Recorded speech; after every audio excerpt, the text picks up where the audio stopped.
Chue and welcome, Tansei Wache. I'm glad you don't have to wear these masks in class right now. If you're living in Toronto anyway, welcome to Indigenous Voices. Have you been to the ROM before is one of our favorite questions to ask. There are at least 1,100 of you tuned in today for gift making or gift giving traditions, and Two-Spirit Identities is our focus today. So I'm so excited you're able to join us. We have to say that there are at least 80% of you have been here before, and we've got about 3% who are showing up for the first time. Welcome back and welcome for the first time. So excited you're able to join us. I really do hope you enjoyed the music by Asani, who generously shared their music with us to give us some ambiance and recognition that Indigenous people are very much alive and living cultures from distinct nations. That's why there's an S in the title, Indigenous Voices. And so what's really exciting about working at the Royal Ontario Museum is that we take time to honor the ancestral homelands that we all work and live on. And one of the reasons that I do that is because I originally come from 3,500 kilometers away. So it gives us a pause to remember where our DNA originally came from as a way to personalize your land acknowledgement. So we're so excited that the Anishinaabe, Haudenosaunee, and Wendat allow us to be a part of their homelands. The ROM itself is only 107 years old. So we're so excited you're able to join us on Indigenous Voices. One of the things that we're able to do with this episode or with this webinar is also share a little bit of sign language, because I myself have deafness, and all three of my kids understand sign language. And so today, our sign for the day is going to be Two-Spirit Identity. So the number 2, spirit identity. So the letter I is a big part of how you say identity. And just like any language, you need to know the alphabet of the language. So today we're talking about Two-Spirit Identity, and we'll talk about that shortly when we introduce our guest, Adam Garnett-Jones. I just wanted to take a moment to thank everybody for tuning in. I want to give a big shout out to our community sponsor, the Association for Native Development in the Performing and Visual Arts, who is supporting our artist fees so that we can stay home, stay safe, and make art. So thank you, AMPAVA, for making that possible. We're so very fortunate at Indigenous Voices to be able to tackle many different topics to many different grade ranges. So today we're speaking with upwards of 1,100 students from across Ontario who are tuned in from grade 7 to grade 12 to talk about gift giving culture and also about Two-Spirit Identities. And today is all about rainbows. And I even went out of my way, I don't know if you noticed my fingernail polish today, but I went out of my way to make all things rainbow today. And one of the things we want to do at Indigenous Voices, if you haven't tuned in before, is invite people to see the world from a different lens, a different way of knowing and being and doing. And today, one of the things that we're going to focus on is talking about gift making. I'm thinking fast. I'm still new at the sharing my screen piece, so I'm trying to come back to where my screen is. There it is. So bigger piece is I'm very excited that for one of the things we want to do today when it comes to making art is something that I can focus on easily. Is I just want people to know that everything's all about rainbow. So if you haven't got your supplies out and ready, I happen to have a great selection of paper at home, which is fine if you have that selection. This happens to be cardstock, and there's plain paper. And I have all sorts of colors to support my art making activity today. That's all about focused on rainbow. But before we jump into that, what I'd like to do is share my screen here so that I can have a conversation with you about our show from the beginning, right? New slide. Sorry, guys. I usually go a little bit smoother here. I'm thinking out loud as I get my bearings. And I'm trying to move this so I can see what I'm doing. Slideshow. Sorry, guys. What I want to do is talk a little bit about uh, about about history, because one of the things that we do at Indigenous Voices is that we do make art and we do engage, but we also, it's an education program. So it's not purely entertainment. We will touch down on our some of our history facts. And it's really important when we're talking about Indigenous peoples and when we're going to be talking about Two-Spirit identities, the impacts of history on Indigenous peoples. We go back in time to 1492, where Columbus sailed the ocean blue. A lot of us grew up with that. But what's more important is that the after 1492, 1493 was a much more important date in history, because one of the things that happened after Columbus visited or arrived in the new lands, that there was this need to then civilize and Christianize the planet. So what happened with the doctrine of discovery is that we have a tree cookie here at the Royal Ontario Museum where it says Christopher Columbus discovered America. And we corrected that as a museum because we had a leader from the community here, Stan Wesley, who encouraged us to change that and speak truth, because Christopher Columbus didn't discover America. But the impacts of Christopher Columbus and the history and the domino that comes from that is that in 1493, a year after Christopher Columbus arrives, the Pope has a really important conversation and says, if you find new lands that have no Christians, you can claim it in the name of God under doctrine of discovery. And that's a really important part of our history to understand the impacts of Christianity and colonization as a whole package on the lives of Indigenous people, especially when it comes to Two-Spirit identities. In this particular webinar, one of the things that we're also going to focus on is giveaway and gift economies. Because of colonization, these traditions were disrupted. But capitalism, where we work in a hierarchy and you have a boss and people work under the boss like a triangle. One of the things that's important about gift economies is that we actually have economies that share their wealth by giving things away, not accumulating them. So one of the things that I was able to do for today was actually take a photograph of some giveaway gifts that I might have in my world.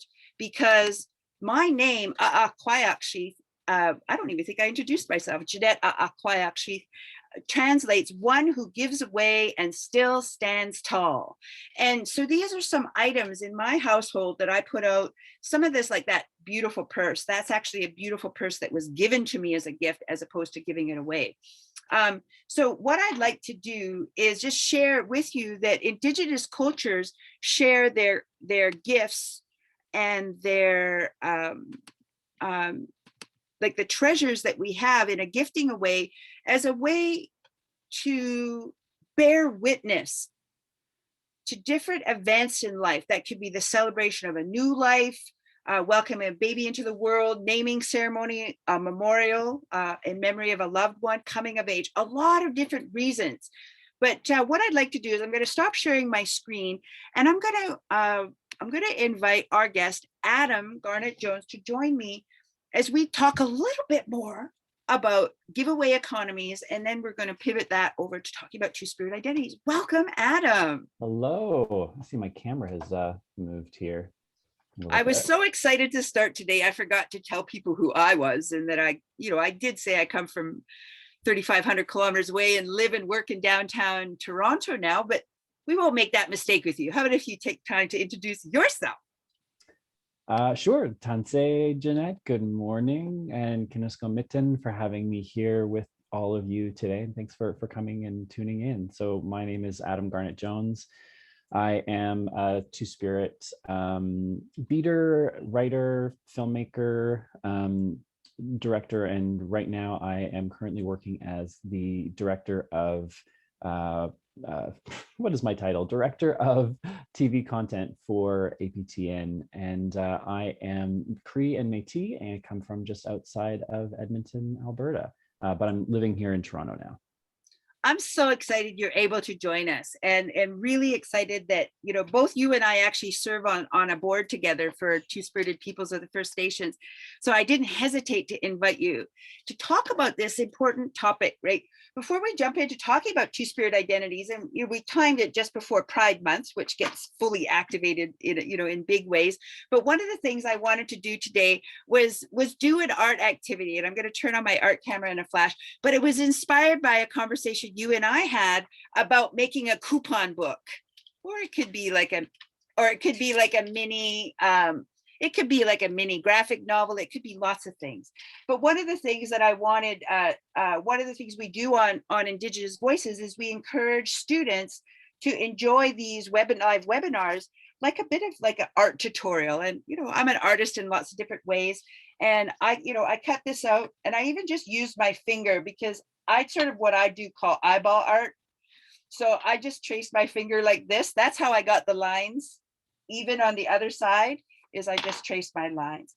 But I'm just wondering, when it comes to giveaway ceremony, you saw that in my background, I had a bunch of giveaway items, and you and I were getting ready for today. And one of the things I said is, "Ooh, I really like your necklace." Remember that? Mm-hmm. Because you're an artist too, and you make your art. And here's the background of some giveaway gifts that I might give away. And in some cultures, we were talking about, if you say to somebody, "I like something like a pair of earrings, I made these special for today." So if you said to me, "I like your earrings," some cultures might put you on the spot. What do you know about that? Well, it's funny, and that's something that I've heard in different cultures. I was never taught that through my family, but it's funny, when I was sitting here listening to you, I had a memory of I was directing an episode of a documentary series called Amplify before I started working for APTN, and one of the things that we were doing as part of that series is building Two-Spirit Sweat Lodge at the Don River. Yeah. And there was a knowledge keeper who was there, and she came up to me at one point because I had this purple and black beaded lanyard on, because all of us who were on set that day had little lanyards with our name tags that had our pronouns on them as well. Yeah. And she said, "I just, I've been looking at that lanyard all day and I really love it." Wow.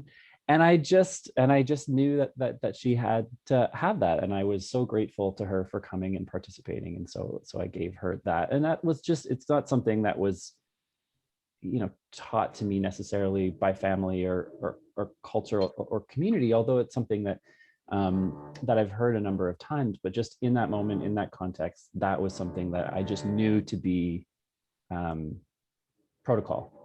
There you go. For me, my name, Kwayakshi, the one who gives away and still stands tall, is because we have a similar tradition. And if you were to say to me, "Jeanette, I really like your earrings," I would say, "Oh, you could dance for them if you like them that much." Because in some cultures, there is, if you've been raised with it, an expectation, or in your instance, you followed your intuition, you made it, you can remake it. Lots of reasons. There's some things that aren't up for dibs. I happen to feel like I gave birth to a rainbow because these are family rings for me and my children. And those aren't really something anyone could ever dance for, because I intend to give each ring to one of my children, Mm-hmm. So there's some rings like this ring here. I bought that for myself. I'm sure someone could dance for it. It's replaceable. I think I got it at Winners. And this one here, nope, that came from my mother. So there's certain things that are not up for dibs, right? But these earrings, if you like them, and this necklace, it would not be up for dibs because it was a gift to me. So I wouldn't give a gift away that I received. Unless I was re-gifting. Like sometimes, honestly, I will get a gift of tobacco, which is customary out here, and I put it in my giveaway pile, Adam, because it's not my tradition, but I accept the gift. And then when I have a chance to re-gift or know somebody will appreciate the tobacco, it's at the ready. So I just wanted to share that. So that's a little bit of progress on my rainbow. I just wanted to show you how I got my rainbow. And you could color it in with anything. And I was actually talking with Sarah Chu to get ready. Oh, I thought I was a little more organized than that.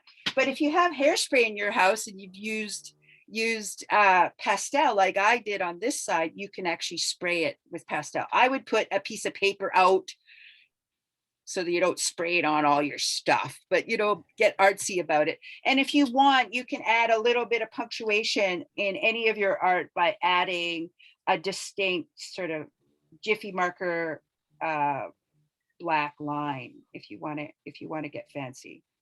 You might want to do that line before you do the pastel, because pastel and Jiffy markers don't like each other. But you can see that there's this.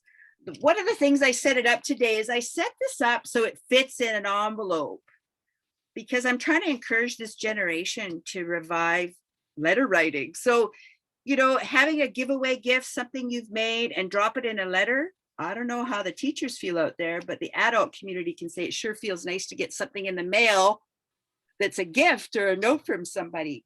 And just even taking that time, because we're often so busy, to even write a letter would be nice.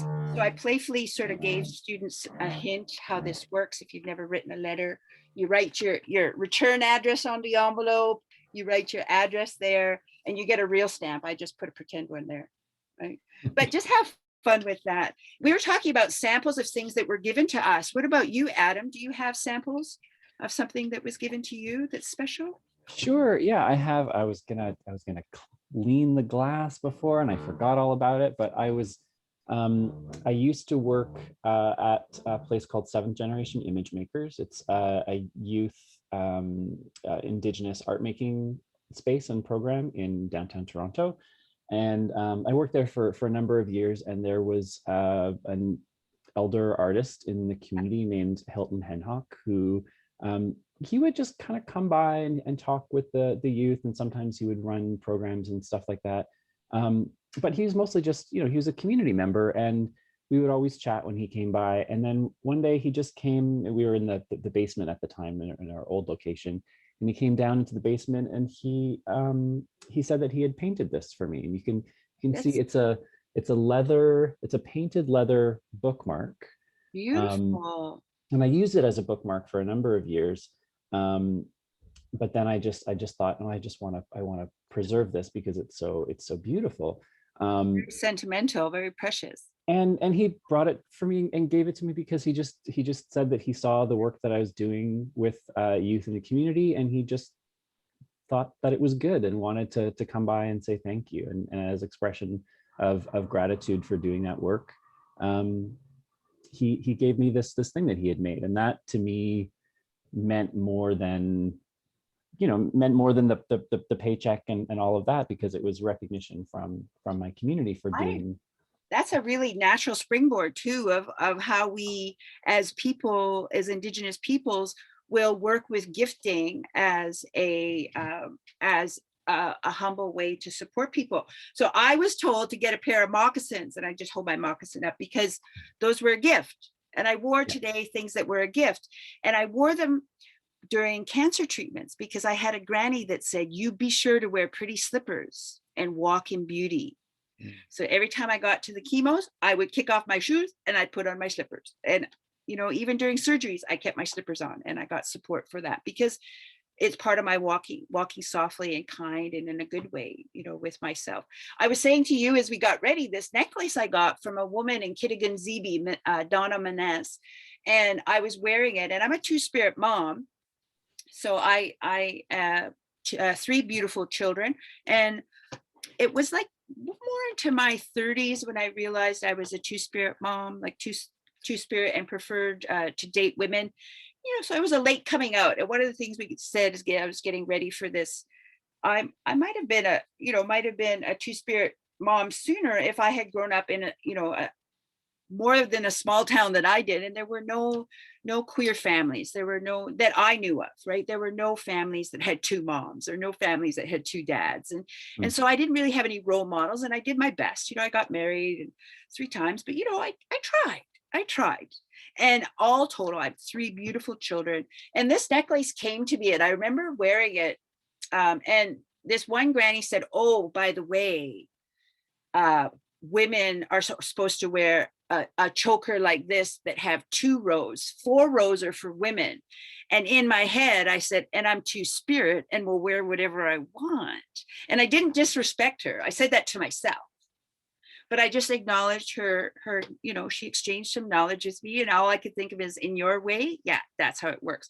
And what I like about Indigenous knowledges is she wasn't telling me what to do. She was telling me what she knew, which is different than telling me what to do, right? And in that moment, I didn't take it on like, oh, I should take this off automatically, because it was given to me by a friend many, many years ago. And it's a gift, right? And I'm not going to take somebody else's teaching and autocorrect my entire way of being, because she sees it one way. And as I started out at the beginning, I might see it another way.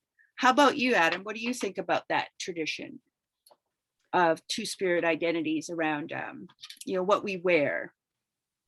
Well, I mean, there's been so much repression of LGBT and LGBTQ and two-spirit identities for such a long time in order to force people into particular binary gender roles. And I think one of the things that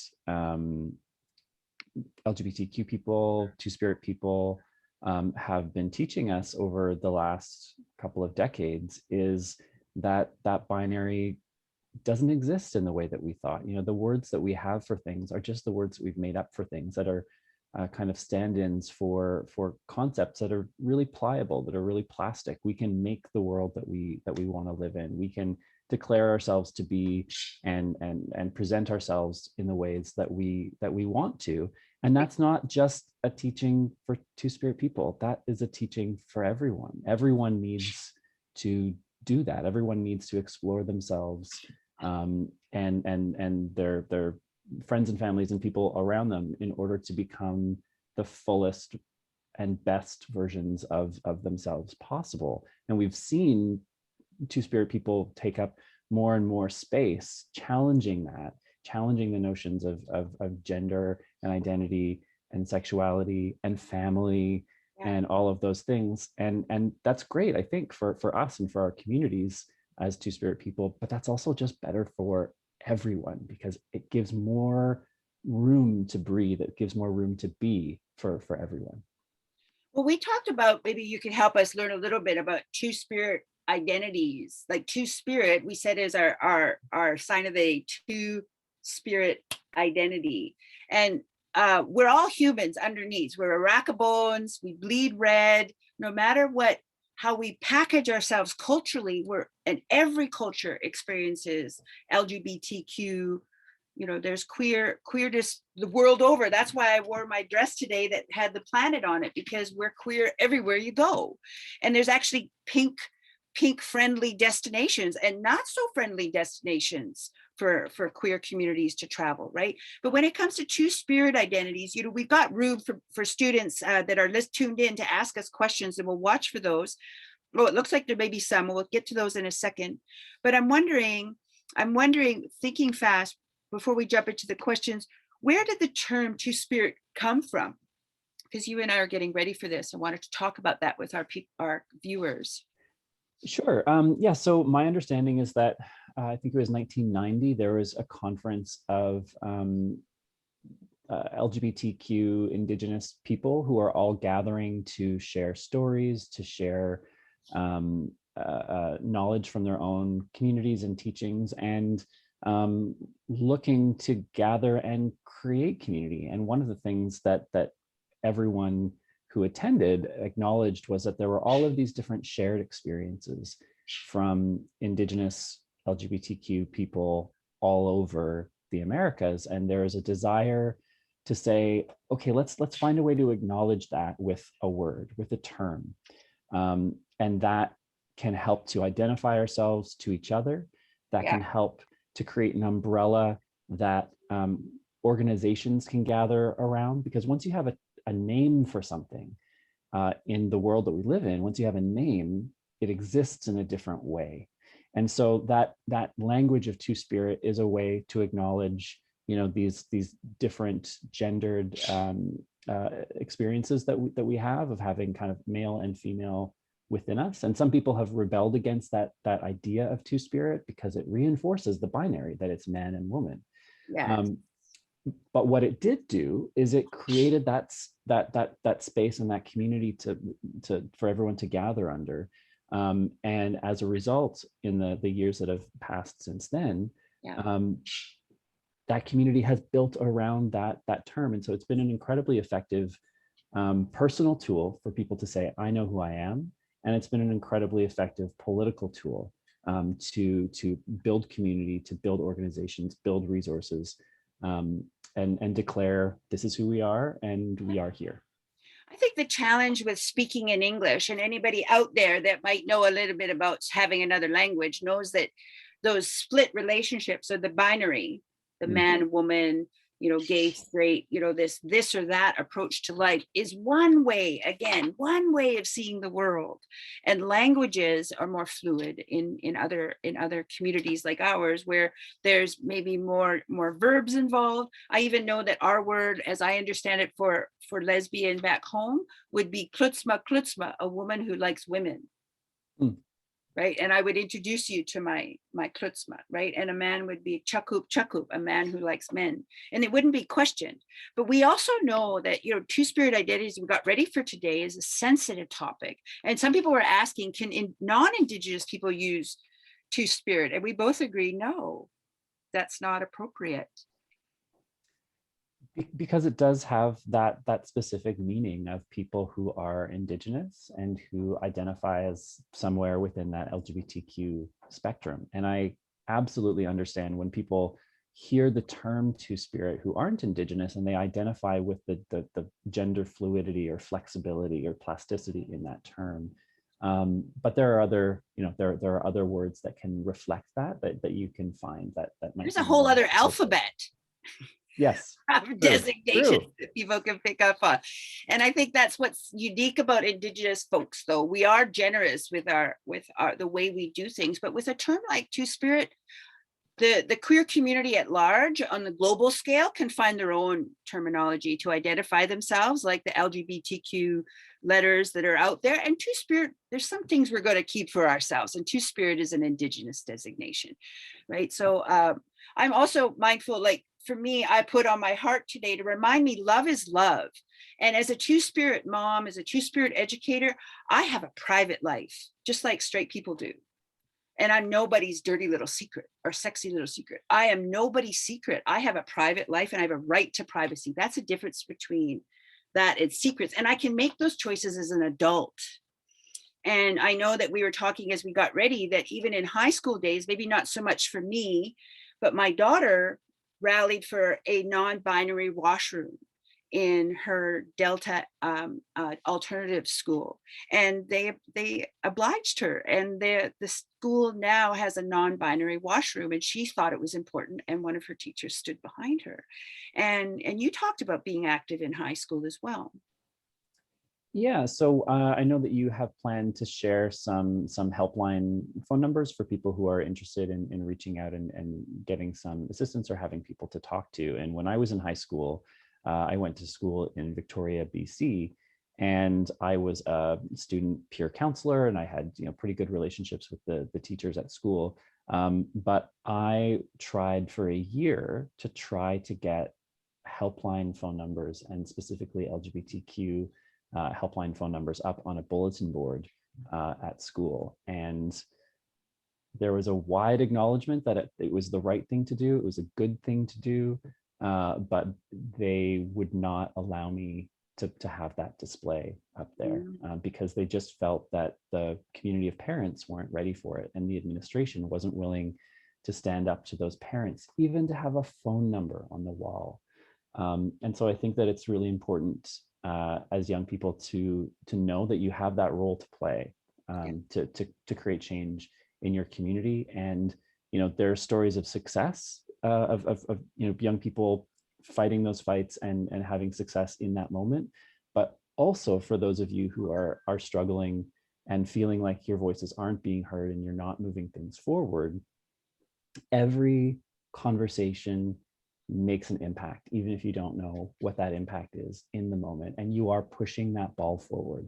You're playing the really important role that you have to play in community by standing up for who you are and what you believe in, and taking up that space, which I think connects to the idea of giveaways as well. I mean, I know that in the media, there's always a lot of conversations and headlines about Indigenous people and rights, you know, treaty rights, rights to this and rights to that. And people, non-Indigenous people get very tired of hearing about Indigenous rights. And it's funny because when you're in community, we don't talk about rights very much at all, but we do talk about responsibilities. Yeah. And gift giving is, and giveaways is a way of recognizing the role that you have to play in your community. So whether if you're doing well and you've accumulated a certain amount of wealth, or if you want to display gratitude, or if you have a skill to share, Yeah. and you want to say, I know right now in the US in particular, there's tons of aunties who are beating graduation caps right Yes. now and giving those away. And that's about standing in your role in community and taking on that role and saying, this is who I am, this is what I have to give. I'm here and I'm part of this community. And this is how I want to hold you up and celebrate you. Exactly. And also when you're given that gift, I think as a young person of that grad cap, for example, those aunties are telling you, this is who you are. Yeah. You're an adult now. You're a leader. We expect things of you because you are part of this community and you have this responsibility. So it's a gift, yes, but it comes with something as well.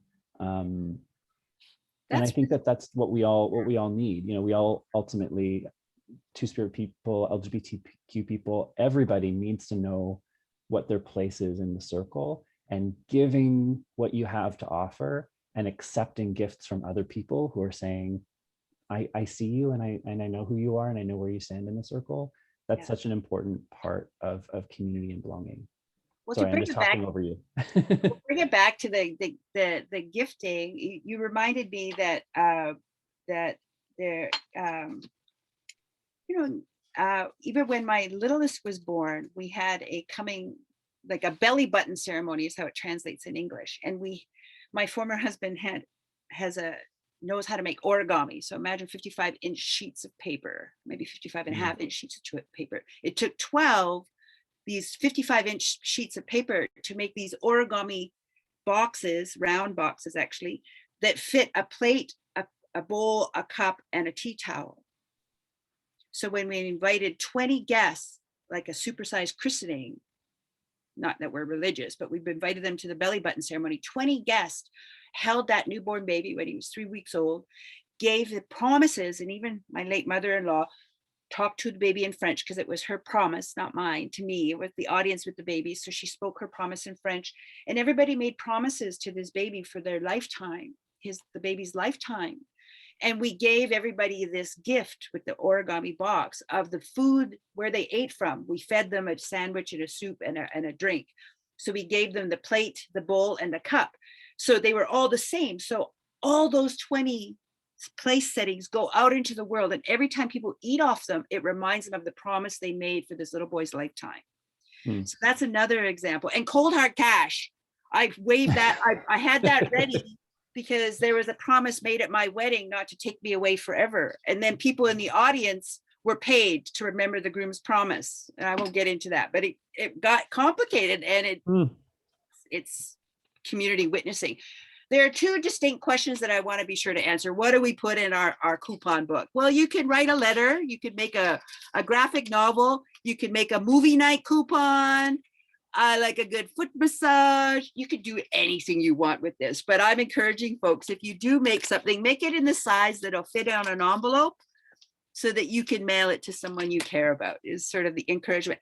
And someone was asking, I'm willing to share, and you can decide whether you want to or not, Adam, but someone's asking, could we share about what it was like to come out to our families? And I don't think I told them. I just started dating a woman and everyone just caught on. And so there wasn't like this big coming out or sit down and talk to anybody. but I did remember this one woman said, "Oh, we knew," one of the women in our community, "Oh, we knew, we were just waiting for you." And so that was very sweet, in a weirdo, confusing kind of way at the time. But that was my coming out. So there wasn't like an actual sit down with my parents. I was, as I said, in my 30s when that happened. So I don't know where that lands with you, but one of the things I was saying as we got ready for today is we're not kids forever. We're not children forever. So maybe some of the limits we might feel in our youth and our childhood and that, the world that we're living in, we might be able to shed some of the weight of that as we get older and become adults and make our own choices. I was just raised with don't hurt yourself and don't hurt anyone else. Mm. Anything goes. Because I think my foster dad knew I was two-spirit because I hung around the toolbox and I was that tomboy. And, I know my way around my toolbox today to today. Like I love a good DIY project, but that was me taking a while to come out. How about you, Adam? What are you willing to share? Yeah, no, it's funny. I think that I was similar in that I was scared of I mean, you didn't say that you were scared, but I was scared of the idea of coming out. Like that conversation was really scary, but it was less scary for me to just pursue my life the way that I wanted to, and live my life the way that I wanted to. And so I really, at a certain point, just stopped hiding, and just and really lived my life the way that I wanted to, and was dating who I wanted to, and talking to my parents about. I remember going to Pride in Victoria, and talking to them about going down there and taking some photos, and they were kind of cautiously asking like, "Oh, what are you doing down there?" And I was like, well, it's gonna be great. It's gonna be tons of fun. Why wouldn't I go down? And so then, but it did take a long time for me to actually have that conversation with them. And to be honest, I was just living my life waiting for them to have that conversation with me, because I just thought, well,